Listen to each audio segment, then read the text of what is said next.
नमस्ते बच्चों। तो स्वागत है आज आपका संडे मॉरल वैल्यू सेशन में। तो बेटा जैसे कि आपने देख लिए होंगे आज का विषय है प्रेम एक महान शक्ति। पर बेटा ये बताने से पहले मैं आपको एक ऐसी चीज बताना चाहता हूं जिसको अपनाकर आज हर एक व्यक्ति दुख का पात्र बना हुआ है और दुख झेल रहा है। और बेटा उस चीज का नाम है मोह।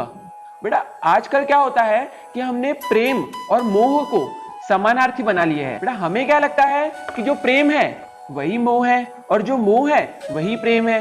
पर बेटा ऐसा बिल्कुल नहीं है। मोह में और प्रेम में जमीन आसमान का फर्क है। जैसे कि बेटा आसमान कभी जमीन से नहीं मिल सकता, वैसा ही प्रेम मोह से कभी नहीं मिल सकता और मोह भी प्रेम से कभी नहीं मिल सकता। बेटा जो मोह है वो एक अशुद्ध भावना है, वो शुद्ध भावना नहीं है। वो एक ऐसी अशुद्ध भावना है जिसमें यदि कोई वस्तु नहीं है तो हमें दुख की प्राप्ति होती है। जैसे कि बेटा एक एग्जाम्पल के द्वारा हम लोग समझ सकते हैं। मान लीजिए एक व्यक्ति जो है वो दूसरे व्यक्ति से प्रेम करता है ना। तो बेटा एक व्यक्ति दूसरे व्यक्ति से अगर प्रेम करता है और मान लीजिए कि अगर वह व्यक्ति इस दुनिया में कभी नहीं रहा तो बेटा हमें दुख होता है, हमें बहुत ज्यादा पीड़ा होती है। तो बेटा ये पीड़ा और ये दुख हमें इसलिए होता है क्योंकि बेटा हमने उसके शरीर से क्या किया बेटा, मोह रखा। हमने कभी प्रेम नहीं किया बेटा, हमने जो भी किया उसके शरीर से किया। अगर प्रेम भी किया तो उसके शरीर से किया, जिसकी वजह से बेटा हमें दुख भोगना पड़ता है। और बेटा आज देख रहे हो कि संसार में आज सभी के पास मोह जैसी चीज तो भर भर के पड़ी है। आप देख रहे हो किसी को पैसों का मोह है, अगर पैसे नहीं रहेंगे तो दुखी हो जाते हैं। तो बेटा इस तरीके से हर व्यक्ति को किसी न किसी वस्तु का मोह है। और बेटा जब वो वस्तु हमसे दूर चले जाती है तो हम लोग बेटा दुख का अनुभव करते हैं। और बेटा यही मोह है। और बेटा मोह के वजह से ही दुनिया में जितना भी दुख है वो आया है। और आज भी अगर हम लोग दुख जो भी झेल रहे हैं वो मोह के वजह से ही है। तो बेटा क्यों ना हम लोग इस मोह को त्याग कर हम उस शुद्ध भावना से, उस ईश्वर रूपी भावना से अगर अपना हम साथ जोड़ते हैं तो बेटा हमें सुख की प्राप्ति होगी, हमें हमेशा आनंद मिलेगा, हम कभी दुखी नहीं रहेंगे। और बेटा उस शक्ति का नाम है, उस भावना का नाम है प्रेम। तो बेटा प्रेम क्या है? तो बेटा प्रेम जो है वो ऐसी शुद्ध भावना है जिसमें यदि वस्तु हमारे पास नहीं है, वह वस्तु हमसे करोड़ों मील दूर है, फिर भी बेटा हमें सुख की प्राप्ति होती है। उदाहरणतः अगर हम लोग देखें तो बेटा जैसे आप देख सकते हैं एक भगवान और एक भक्त। भगवान देखिए आप मंदिर में आपको नहीं मिलने वाले भगवान। बेटा भगवान जो है वो हर एक के अंदर बसा हुआ है, हर एक के हृदय में बसा हुआ है। और अगर हम लोग बात करें भक्त की तो बेटा जो भक्त रहता है वो हमेशा भगवान की पूजा करते रहता है, भगवान की स्तुति करते रहता है, दिन भर भगवान के बारे में सोचता रहता है। क्या आप मुझे बता सकते हैं कि भगवान उसके पास है? नहीं। तो बेटा भगवान हमें दिखाई नहीं देता है, भगवान हमारे अंतरात्मा में बसा हुआ है। भगवान हमें कभी दिखाई नहीं देता है, पर जब कभी हम लोग उसकी पूजा करते हैं, जब कभी हम लोग भजन कीर्तन करते हैं, क्या आपको कभी दुख का अनुभव हुआ है? नहीं। ऐसा क्यों नहीं होता बेटा? क्योंकि जो भगवान की हम लोग पूजा करते हैं वो हम निस्वार्थ भाव से पूजा करते हैं। हो सकता है कि कई लोग स्वार्थ की भावना से पूजा करें, पर आप देख सकते हैं कि कभी भी हम पूजा करते हैं तो हमें दुख नहीं होता है। दुख इसलिए नहीं होता है बेटा क्योंकि हम भगवान से प्रेम करते हैं, हम भगवान से मोह नहीं रखते हैं। यदि हम भगवान से भी मोह रखना शुरू करें तो हमें सुख की प्राप्ति तो होने ही नहीं वाली है। तो बेटा यही है प्रेम, जो कि एक भक्त और एक ईश्वर के बीच यानी भगवान के बीच होता है। एक और चीज जो बेटा मैं आपको बताना चाहता हूं वो ये है कि जो बेटा प्रेम है, ये जो प्रेम है ना बेटा, वो हम कर नहीं सकते हैं। आप बोलोगे कि मैं इस फलाने व्यक्ति से प्रेम करता हूँ, मैं इस फलानी वस्तु से प्रेम करता हूँ। तो बेटा जो हम बोलते हैं कि हम लोग प्रेम करते हैं या फिर हम लोग प्रेम कर रहे हैं, तो बेटा ये संभव है ही नहीं। हम लोग उस समय मोह कर रहे हैं। क्योंकि बेटा जो प्रेम है वो ऐसी शुद्ध भावना है जो बेटा किया नहीं जाता है, जो कभी भी किया नहीं जाता है, ये हो जाता है। ये क्या होता है बेटा? हो जाता है। जिस प्रकार से हम लोग भगवान की ओर या फिर अपनी माता की ओर प्रेम दिखाते हैं, उसी तरीके से बेटा ये प्रेम जो चीज होती है वो हो जाती है, वो किया नहीं जाता है। इसका एक उदाहरण है एक बच्चे और एक माँ का।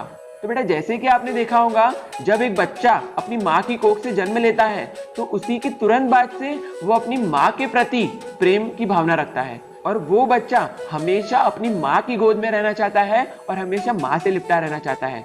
फिर बेटा उसके सामने आप कितने सारे खिलौने रख लो, कितने सारे हीरे जवाहरात रख लो, वो कभी भी उन चीजों को नहीं अपनाएगा। और मान लीजिए कि कोई बच्चा खिलौने को अपना भी लेता है पर जब वो थोड़ी देर खेल लेता है खिलौनों से और उसको माँ नहीं दिखाई देती है तो वो बेटा माँ के लिए रोता है, खिलौनों के लिए नहीं रोता है। और आप इस तरीके से देख सकते हो कि बच्चा थोड़ी देर खिलौने से खेलेगा तो सही, पर यदि उसको अपनी माँ नहीं दिखाई देती है, यदि उसको माँ से कुछ देर तक भी अगर दूर कर दिया जाता है तो वो विचलित हो उठता है, वो रो उठता है और अपनी माता के पास जाने की कोशिश करता है। तो बेटा इस तरीके से पैदा होते ही एक बच्चे में अपने माँ के प्रति जो प्रेम रहता है, निश्चल भाव रहता है, वो हम अनुभव करते हैं। बेटा आज हम लोग देख रहे हैं कि हर एक व्यक्ति प्रेम तो करना चाहता है पर प्रेम के बदले में कुछ न कुछ चाहता है। और बेटा ऐसा जो प्रेम रहता है वो बिल्कुल शुद्ध नहीं कहलाता है, वो अशुद्ध कहलाता है। हम देखते हैं बेटा एक व्यक्ति यदि दूसरे व्यक्ति से प्रेम करता है तो वह चाहता है कि आगे वाला व्यक्ति भी उसे प्रेम करे, उसे कुछ ना कुछ सुख दे। तो बेटा ऐसा प्रेम जो कि स्वार्थ से भरा हुआ है वो कभी प्रेम नहीं कहलाता बेटा। और बेटा आगे चलकर ऐसे प्रेम से या फिर ऐसे हम मोह से बोल सकते हैं हमें दुख ही प्राप्त होने वाला है। कैसे? तो बेटा अगर मान लीजिए जिस व्यक्ति से आप प्रेम करते हैं और बदले में वह व्यक्ति आपसे प्रेम नहीं करता है या फिर आपकी कुछ इच्छाओं को पूरी नहीं करता है तो बेटा उस समय आप दुखी हो जाते हो, उस समय आप उस व्यक्ति को कोसने लगते हो जिससे आपने प्रेम किया है। क्या मुझे बताइए प्रेम इतनी छोटी भावना है जो आपको घृणा करना सिखाती है, जो आपको आगे वाले से नफरत करना सिखाती है? नहीं बेटा, प्रेम वो शुद्ध भावना है। और यदि आप किसी से प्रेम करते हो तो कभी भी आपको दुख की अनुभूति नहीं होगी। पर याद रखना, प्रेम के बदले में प्रेम चाहना प्रेम नहीं है। आप निस्वार्थ भाव से, आप बिना स्वार्थ के आगे वाले से प्रेम करो। बेटा जो साधु संत रहते हैं ना, या फिर आपने देखे होंगे जो महान पुरुष रहते हैं, वो कभी भी किसी व्यक्ति से प्रेम करते हैं तो वो बदले में कोई चाह नहीं रखते हैं।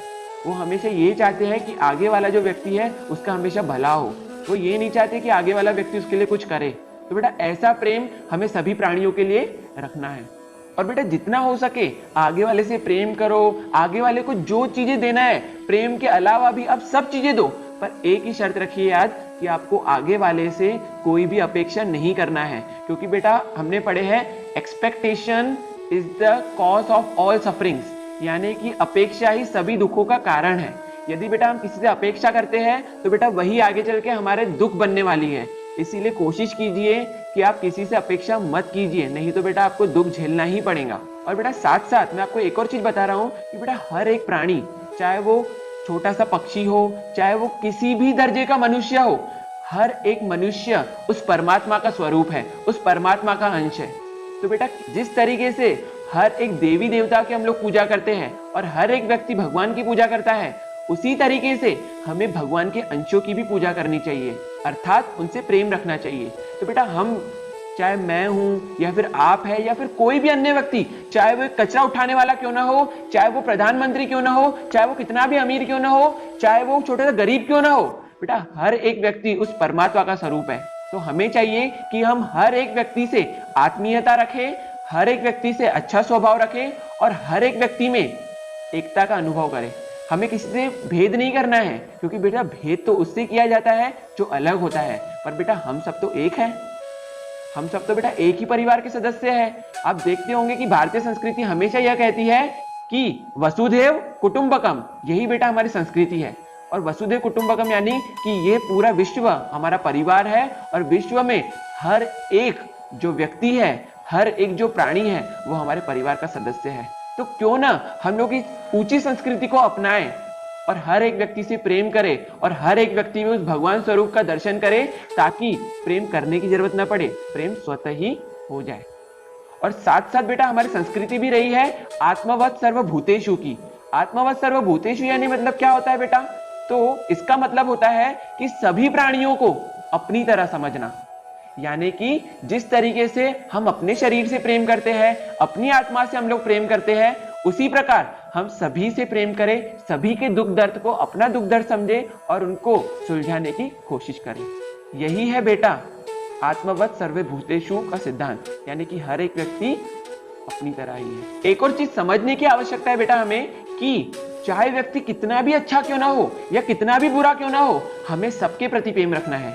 यानी कि अगर व्यक्ति बुरा है, यदि व्यक्ति कुछ पाप करता है या कोई अपराध करता है, तो उससे भी हमें प्रेम रखना है। तो बेटा बोलोगे कि आप किस तरीके से हम इस व्यक्ति से भी प्यार कर सकते हैं, प्रेम कर सकते हैं जिसने हमारे साथ इतना बुरा किया? तो बेटा इसके ऊपर मुझे एक घटना याद आती है। एक सूफी संत थी जिनका नाम था राबिया। बेटा एक बार वो एक धार्मिक पुस्तक पढ़ रही थी जिसमें लिखा हुआ था कि बुराई करने वाले से या फिर पापियों से घृणा करो। और यह देखकर उस सूफी संत ने क्या किया, उन्होंने उस लाइन को काट दिया और फिर कुछ दिनों बाद एक महान संत की कुटिया में आए। और जब वो महान संत उनकी किताब को देखने लगे और उसमें उन्होंने देखा कि एक वाक्य कटा हुआ है, और वह वाक्य पढ़ने के बाद उन्होंने सोचा कि एक मूर्ख ही होगा या फिर एक नास्तिक ही होगा जिसने इस सेंटेंस को या फिर इस वाक्य को काट दिया है। तो उन्होंने फिर सूफी संत राबिया जी से पूछा कि यह किसने इस वाक्य को काटा है। तब उन्होंने कहा, इसे मैंने काटा है। तो फिर संत ने पूछा, क्यों, आपने क्यों काटा है, क्या आपको यह वाक्य सही नहीं लगता है?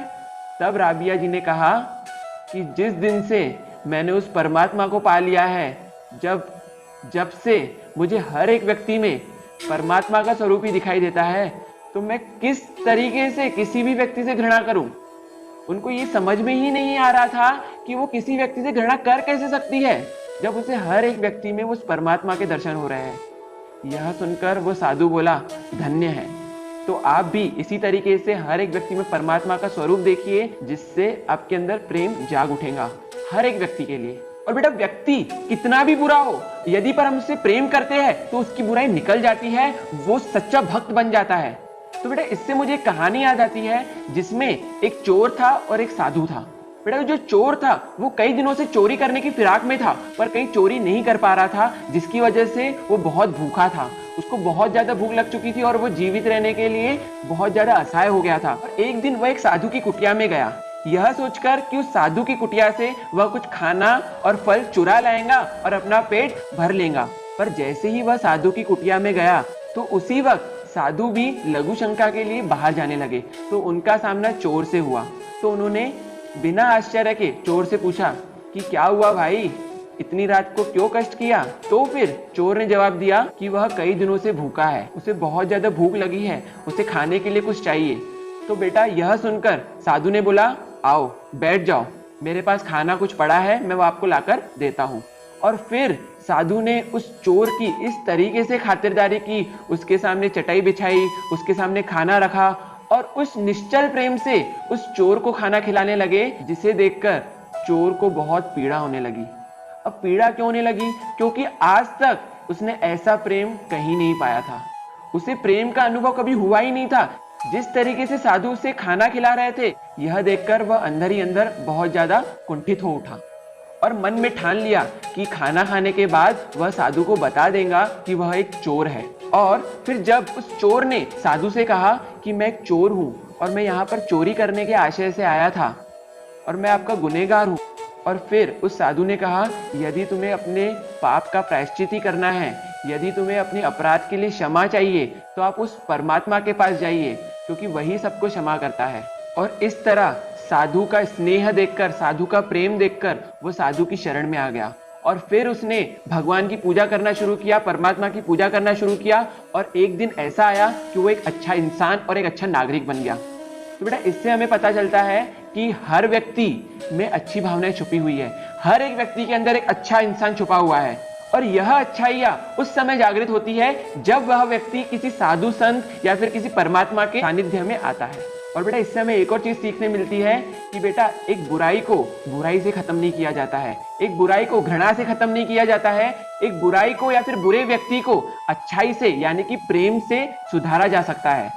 और यदि आप किसी भी अपराधी को दुत्कार देंगे या फिर उसे नहीं अपनाएंगे तो बेटा अपराध और बढ़ता जाएगा। तो क्यों ना आज हम लोग प्रण ले कि हम हर एक व्यक्ति को, चाहे वो कितना भी अच्छा हो कितना भी बुरा हो, सबको समान दृष्टि से देखेंगे और सबके प्रति प्रेम की भावना रखेंगे और सबके अंदर उस परमात्मा के अंश को देखेंगे, परमात्मा के स्वरूप को देखेंगे, जिससे ये पूरा संसार बना हुआ है। और हम प्रेम के बदले प्रेम नहीं चाहेंगे, हमेशा निस्वार्थ प्रेम करेंगे और हमेशा आगे वाले व्यक्ति को सुख पहुंचाने का प्रयत्न करेंगे।